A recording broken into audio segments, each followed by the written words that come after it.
Are you gonna add the bird sounds over this as we're doing it? I think I will. Okay, yeah. Otherwise, we just sound crazy, like, I just saying bird there.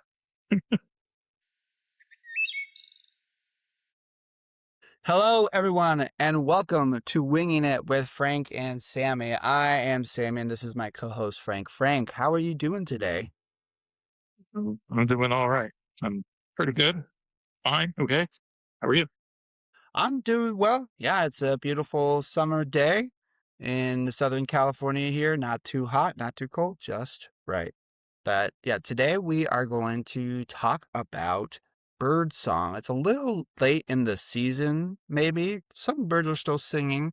Typically, birds sing more earlier in the breeding season, but still thought it would be a good idea to talk about how to maybe learn bird songs or bird calls. Birds call all times of the year, so we could talk about the difference between singing and calls, talk about different mnemonics we know and use to help us remember what birds sound like. Maybe talk about spectrograms. Frank, you were just on the East Coast and you were saying you heard lots of different types of bird songs and calls than here on the West Coast. What were you listening to or what were you hearing? I was hearing pretty much everywhere you go in the wooded areas of the Northeast to the East Coast, you're gonna hear red-eyed vireos. I mean, they're just a dime a dozen, right? I heard probably upwards of 100, I would say, throughout the trip, and saw maybe 2. So being able to bird by ear, everybody's got Merlin, but basically that's all the only choice you have in those thickly wooded areas. Once the leaves come out, like late May, early June, you're going to hear a ton of stuff and see very little. So birding by ear becomes very important out there. I don't feel like we really get that here. I'm sure in some parts of California you run into it a little bit more, but I don't feel like it's as dramatic as it is on the East Coast where you have this list of 50 species and you saw like 3 birds. Yeah, that's a good point, and I think that's why I refer to myself, or maybe we refer to ourselves as a birder, not just a bird watcher, because a lot of birding or looking for birds is done by listening. And like you mentioned, sometimes you just can't see the bird. We don't have here in Southern California the kind of thick sort of broadleaf forest, but we do have, some birds that are pretty secretive and hang in the scrub and don't like to come out, kind of just stay tucked in the bushes, like the wren-tits, spotted towhees. So I think it is relevant. But where do you want to start in terms of helping people maybe who are new to birding or want to get better at practicing their bird songs or bird calls? What kind of advice do you want to give them? Or maybe what did you do when you were learning the calls and the songs? How did you learn? Well, back in my day, it was before Merlin came out, right? So everything was different back then. I literally just did one bird at a time. Just learn one song, and the yellow warbler was easy. The song sparrow, towhees. You just do one at a time, and then every time there's a different bird or different noise you don't know, you go and find it. Right? You relentlessly try and find that bird. Nowadays, with Merlin specifically, I know there's other listening things, but Merlin is the popular one. People can kind of skip a lot of that work, right? You just walk out with your phone out, and it gives you a list of birds. I guess nowadays, my caution would be you still want to see those birds, as many of those birds as you can to confirm it, because Merlin kind of guesses every once in a while. But you could still do the same thing that I did. You can still make that singular bird progression. You think you hear a bird and you try and guess what it is, and then you pull out Merlin, and Merlin will tell you what it hears. And that kind of gives you instant confirmation. Whereas, back when we started, you had to go back home, go on the internet, look on the sounds, look for the different things. So it's kind of a different world now, but I think if people do it correctly and instructive way, I feel like that's more helpful, and it's going to be even easier to learn to bird by ear than the way we had to do it, the way the older generations also had to do it. So Merlin can be a great tool. It's just if that's all you're ever doing and you don't like look to see and confirm the birds, you don't actually try and learn what they sound like. Yeah, that's fine too, but you're not actually learning anything. You're just letting Merlin do all the work. So that's kind of where I stand with that. Still got to do the work. Yeah, and I think that's well put. I actually have a video of how to use Merlin on the channel. I can put a link to that if you're watching this on YouTube. We're actually in the podcast feed as well. But Merlin is a good starting point, I think, kind of like what you said. But I wouldn't stop there. And I think that's the issue you're kind of addressing, that some people just kind of stop there. And maybe if you don't want to actually learn the bird songs, you just want to know what's around, then maybe that's all you need to do. But yeah, if you want to actually go deeper and learn the calls, I think kind of like you mentioned, pull out Merlin and then see what birds it's hearing. And then you can also, like in the app, you can go click on that bird and click on the sounds, and you can play the recorded sounds that Merlin is basing this off of. And you can then verify for yourself, oh, yes, I am hearing a song sparrow or a Bewick's wren or what have you. And Merlin will also highlight when it's listening the birds it's picking up in real time. So that can allow you to go back and listen and see, oh, yes, when I heard that song, it wasn't Bewick's wren. Merlin is helping me to confirm that, and then you can go from there. And I think that that approach you said, kind of one bird at a time, is a really helpful approach. I think it can be easy just to like pull out a bird book or just Merlin and be like, what birds are around?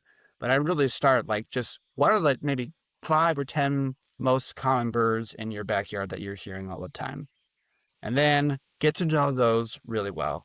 And then from there, if there's new birds that pop up, and then there's going to be different birds, different times of year, then you can start incorporating that and kind of building a sort of mental repertoire. Because they've actually done studies, and the same kind of brain areas that light up in birders when they recognize bird songs are the same areas responsible for learning and processing language. So it's literally like you're learning another language. And learning another language is all about repetition, starting with basic kind of phrases and key patterns, and then building your base and then going from there. So yeah, here like in Southern California, if I was to advise somebody, I'd say learn house finches, lesser goldfinches, juncos, spotted towhees, Bewick's wrens. What else would be a good nuthatches, oak Towhee, titmice? Scrub Jay. Cow towhee, scrub jay. Yeah, so learn some basic backyard common birds, and then from there you can kind of build your repertoire, so to speak. And part of that is, like you mentioned, I'm learning a mnemonic. Can you explain what a mnemonic is, Frank, for those who don't know? Yeah, sure. It's what we would like to think it sounds like the birds are saying. So we kind of translate the sound the bird makes into words. Sometimes they don't necessarily make sense, and sometimes they do. It's just meant to kind of make that connection in your brain that this random burst of sounds is actually a bird saying these words, and then you know what bird it is. So it's supposed to be a shortcut if it's a good one, if it works for you. That's the catch. Do you have a favorite? I mean, the muchachito bird, right? How could you not love Oh that? yeah. I Yeah, if you haven't listened to our first Belize episode, go back and listen to that. But the rufous-breasted spinetail, that is a bird that sounds like it's saying muchachito.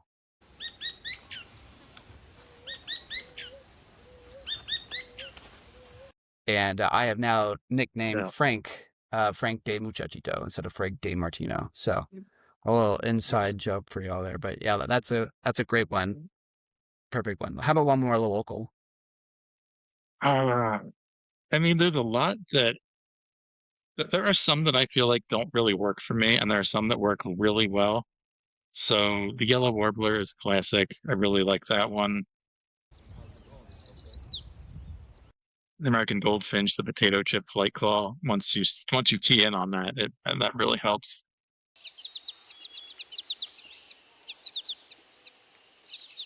And then I don't want to say it, but I think the East Coast has some better mnemonics than we do for some of the things. I Like the think so. red-eyed vireo is once you get the red-eyed vireo, you hear it everywhere.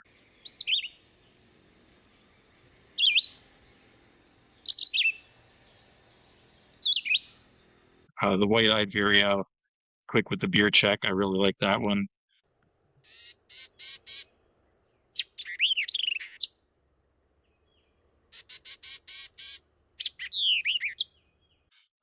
Indigo bunting, you can hear those from a mile away once you know the here, fire, fire.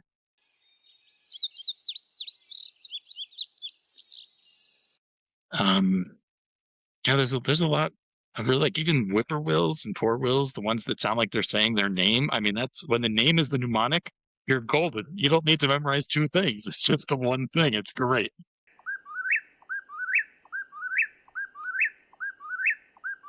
So I do really like the easy ones, like Phoebes and ones that sound like they're saying their name. I like it simple.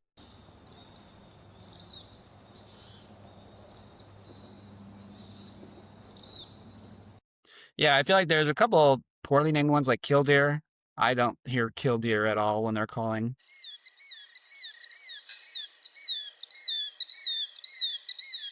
No.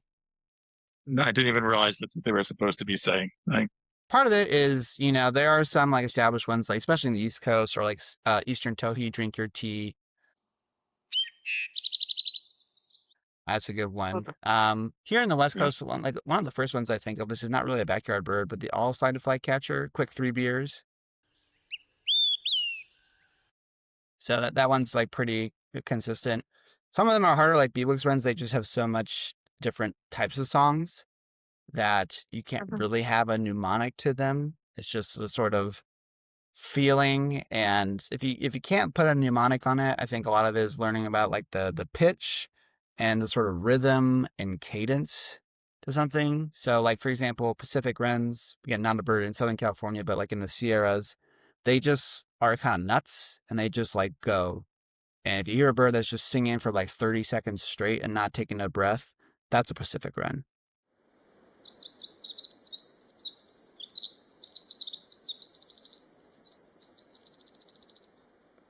So part of it too is, finding something unique about the sound or the song that you can key in on. Because sometimes for me, it's like a single note or like an introductory note. Like you hear that and like, oh, that's a grasshopper, sparrow, or whatever. Because some birds, their songs vary from region to region. They have different dialects, but there's a certain maybe quality they still kind of preserve. But it can be confusing. Like, example, white-breasted nuthatches on the East Coast sound a lot different than white-breasted nuthatches over here on the West Coast, at least in my experience. Yeah. I would say, and I love the dialects because it really makes it seem very interesting. Like song sparrows sound different all across the country. The core is still the same, but there's little flares and bits that they change around. And it's like, wow, they have accents kind of like we do. That's pretty cool. I just recently Yeah. saw a yellow-billed white-crowned sparrow recently and heard them singing, and they do sound like white-crowned sparrows, but just a little bit different, like slightly off. So not necessarily regional; it's more subspecies differentiation, which is pretty cool. So I did like that. There was one other one that I was going to say. Oh, uh, I always recommend that people make their own mnemonics if they need to. If they're like it sounds a little different to them, that's totally fine. Like the California Mm-hmm. quail is a very popular one out here. Chicago, right? And everybody's like Chicago, Chicago.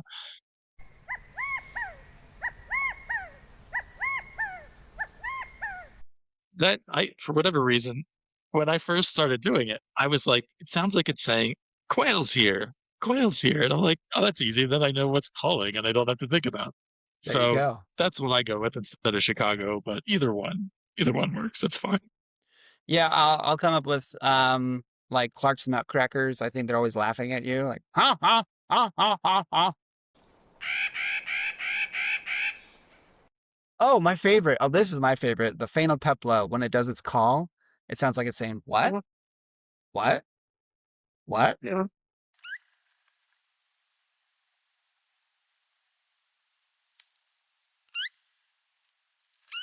Yeah, so there's actually a good book here. Let me find it. So this is a good book, Bird Talk by Becca Rowland. Hilariously accurate ways to identify birds by the sounds they make. So, for example, in one of it says, if it sounds like the majestic scream of a bald eagle in a beer commercial, it's actually a red-tailed hawk. A That's classic one, like that classic sort of Western, like, ah, that's a red-tailed hawk. If it sounds like a donkey crossed with a demon, it's a little penguin.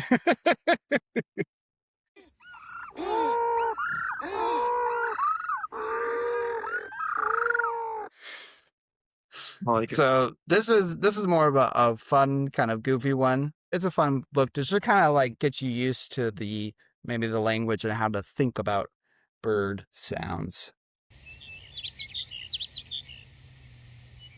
This actually may be a interesting spot to discuss how birds make their sounds. So we have a larynx, right? That's our vocal cords. You can feel that. That's your Adam's apple from men. It's more pronounced because we have thicker cartilage rings. But everyone's got vocal cords and the larynx right here. So that's how we produce sound, right? We stretch out our vocal cords, air passes through them, and we make noise. And then we produce that with language, with how we manipulate the air with our tongues, our teeth, our lips, and everything. Birds have a different structure. It's called a syrinx. That is Syrinx. And basically, it's kind of this series of membranes that they can sort of adjust the tension of, sort of like our vocal cords. But for songbirds especially, their syrinx is more well developed, and they actually have two sides to it, and so they can adjust those sides sort of independently of each other, which is why they can make such complicated and beautiful songs, because they're actually making more than one sort of vibration or sound at once. So songbirds, when we say songbirds, that is because of their syrinx structure. They're capable of producing more eloquent songs. So if you ever hear like I don't know, a pelican or a great blue heron, they're not very melodious. Right? They're just kind of sounds.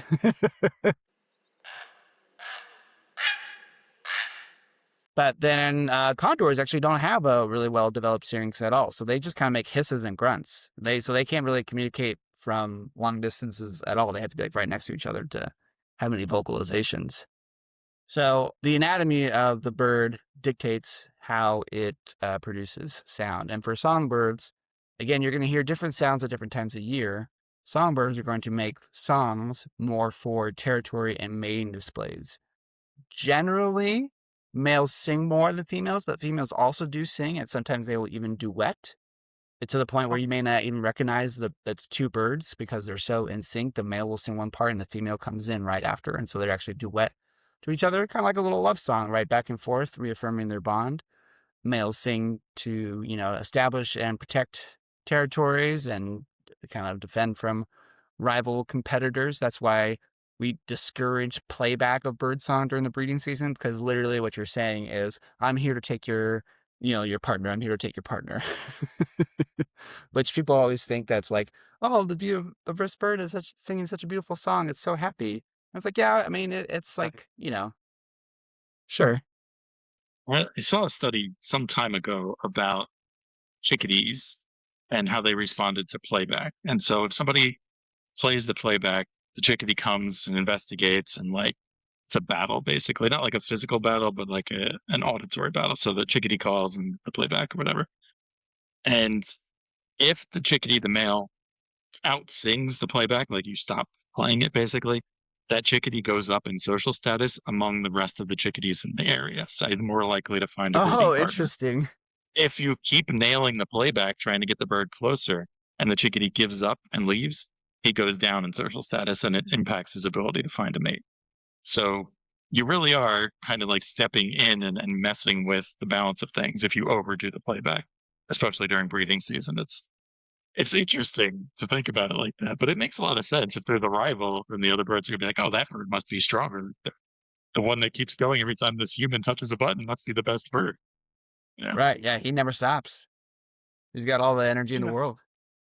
If you notice, so like our friend Jonathan, right? He is a tour guide in Belize, and he has a fair amount of birds that he sees in Belize, but in the winter. And so when he came up here to Southern California during the spring, he was really blown away by hearing all the songs, because those aren't sounds that he typically hears when they're down in Belize. So where you are in the time of season does impact what kind of sounds you're going to hear. So in a couple months, we're not going to really hear the wrens singing as much, but we'll still hear the quails. We'll still hear the goldfinches giving their kind of contact calls and just sort of like association calls. But some birds, like white-crowned sparrows, they sing pretty much all times of year. And in the winter, they're more just defending food resources. And in the spring, that's more for mating grounds. But some birds, like you'll hear the same song all the time. But right now in Southern California, if you told us that you heard a white-crowned sparrow, we would not believe you at all. You have to be in a certain part of California to get them. And I would say to your point, right? I love warblers. I go do a lot of warblering, birding for warblers during the fall, during migration, right? And they're not singing; they're all chips. So I know a lot of warbler chip calls. I go back east, and there's all these common warblers singing, like black and white warbler. Like, I don't know that I've ever heard that singing, and so I'm just like lost. Like I know it's a warbler, but I can't tell what it is. I don't know the song, but if it chips, I can tell you what it is. And they just refuse to put all songs all the time. So it is really amazing that just a slight time difference or a slight range shift and the bird behavior changes with it. Yeah, and even your own expectations. Sometimes I heard a tanager outside my backyard yesterday, and I was like, wait, that sounded like a tanager. I'm pretty sure it was a tanager, but I don't expect them here because they should be up in the mountains. And so it's like maybe it's a failed breeder moving out.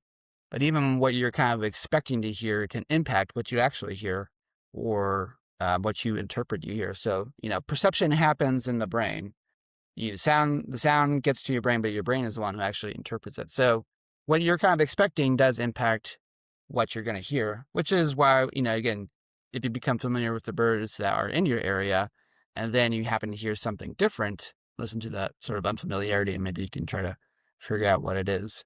I think another thing that we can talk about that's helpful for learning sounds and even studying sounds is spectrograms. Um, I don't know, do you use spectrograms or look at spectrograms a lot, Frank? A lot. I will say I'm kind of spectrogram blind. It's taken me a long time to look at it and translate what that symbol, what the lines, all that stuff, how that translates into what I'm hearing. I know enough to see when a call is ascending or descending, and that helps. Other than that, it gets a little garbled, and I kind of struggle with that. But I do look at them, of course, on Merlin and stuff, but not a lot. Yeah, so if you're using Merlin or if you upload something to eBird and play it back, you'll see a spectrogram, which is basically a visual representation of what the sound looks like in terms of frequency. So obviously, the higher pitch the sound is, the higher it's going to appear on the spectrogram, and then lower pitch, lower. And then you can see how it kind of changes. So a good one to look at is like something like the Western Flycatcher or the Eastern Wood Pewee. Those are really good ones to see because they have very kind of distinct upslur.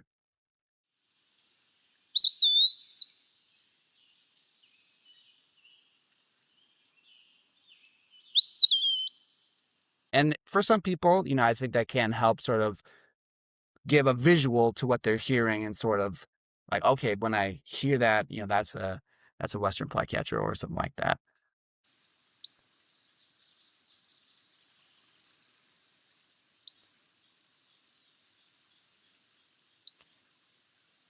It can definitely help. Even if it just sounds chaotic, like a wren, and you see the visualization of that, it's like, oh wow, yeah, it just looked like a jumble. Of course, that's what it sounds like. So Yeah. it's interesting to see, at least if nothing else. But I have noticed some of the things that are ascending and descending does actually help. So Yeah, and then of course, if you can always see the bird singing, and that's like if you can have two like different modalities or modes of like learning, like hearing this bird while singing the bird, that's gonna imprint down your brain a little easier to remember that. Like, oh yeah, when I hear this sound, this is a blue grosbeak singing, or what have you, or a quail calling. I learned a sound the other day. I was taking a client out, and they said that they were taught that the ash-throated flycatcher sounds like a referee blowing his whistle.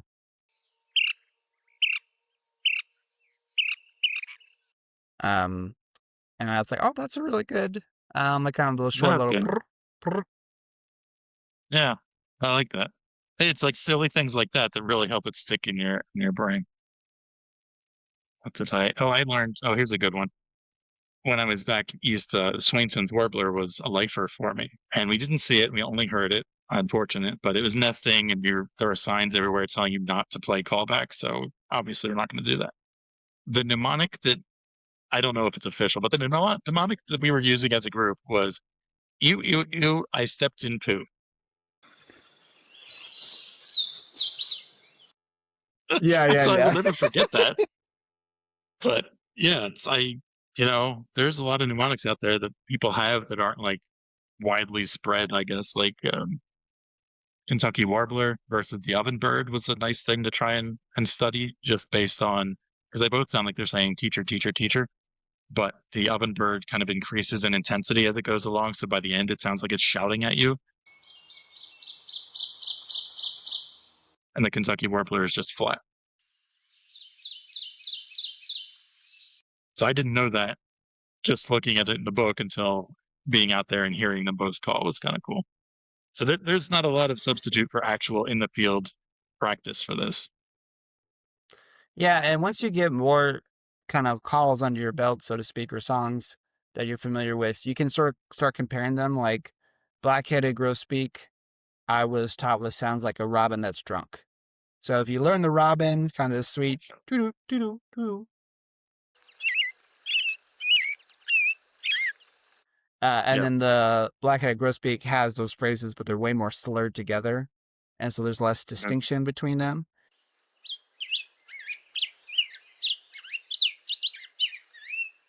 And then the Western Tanager sounds like a robin, or the Scarlet Tanager, if you're in the East Coast, sounds like a robin with a sore throat. And so those birds, none of those birds are related to each other.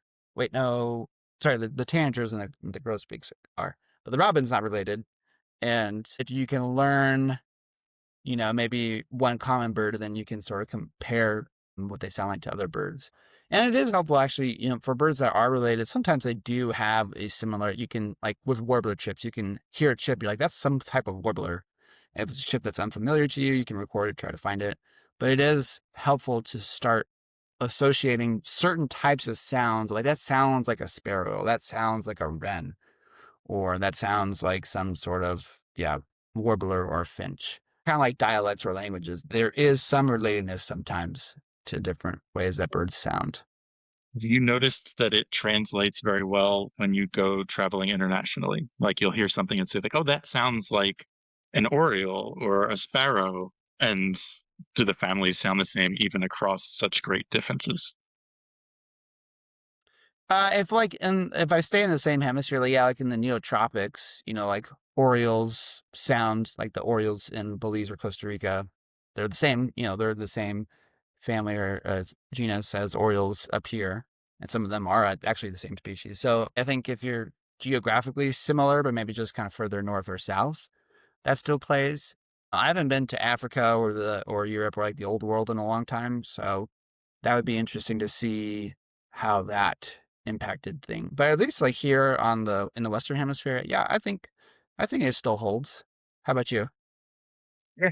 Yeah, the first time I was in Costa Rica, I distinctly remember because you get, it's just sound everywhere. And I'm like, I can't tell what any of this is. And then you start to pick out things that sound kind of familiar. And there are some of the birds from North America down there. So it's like, oh, okay, that's that and that's that. But yeah, it does start to feel familiar. It's like, I don't know exactly what bird that is, but it sounds like something I've heard back home. And it starts to kind of click and it makes it a little easier to remember that bird the next time you see it or the next time you go back there.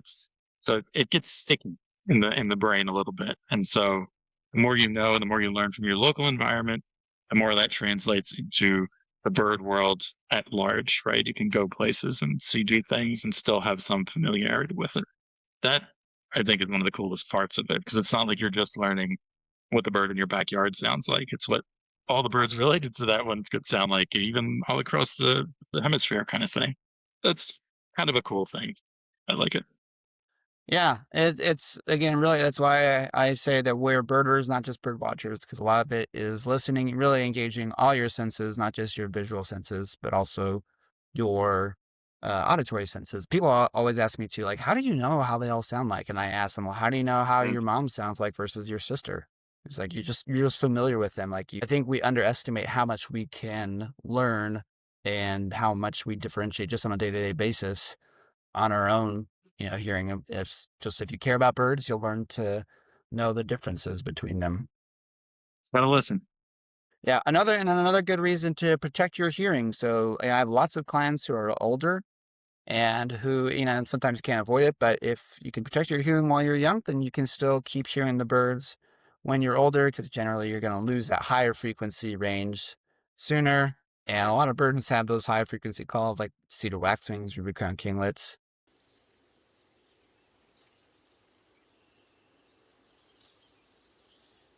So that can also be a good indicator if you need to go in for hearing aids if you start Yeah. Yeah. not being able to. Yeah. I feel like sometimes that's our role on the trip. It's like, oh, does everybody hear that brown creeper? Like, who doesn't hear the brown creeper? Raise your hand. All right, you got to go get your hearing checked. Sorry.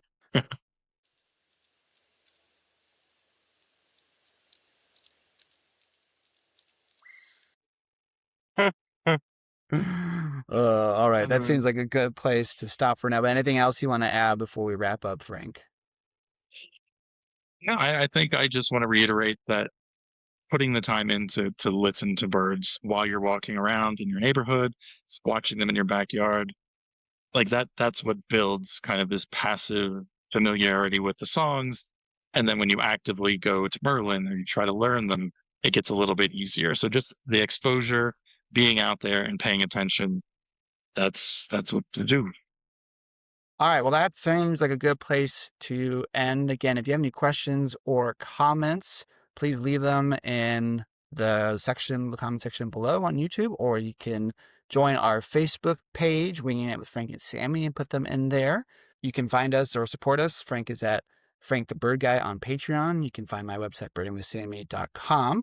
And Frank, we have a special announcement of our next recording. Why don't you tell the folks about that?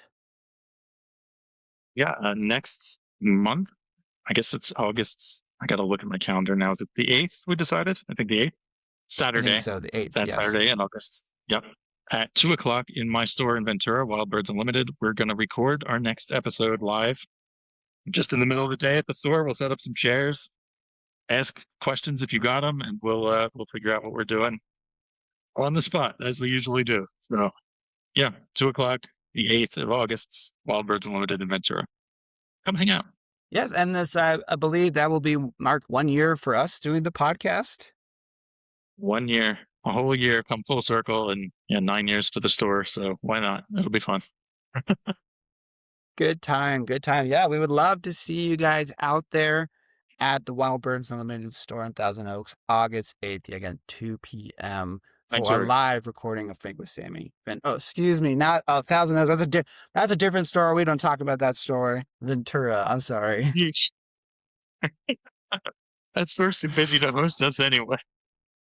Oh my gosh. All right, everyone. Thanks for listening with us. Hope you go out and practice your listening skills. And until next time, have a good one. And we'll hopefully see you in person in August. Take care.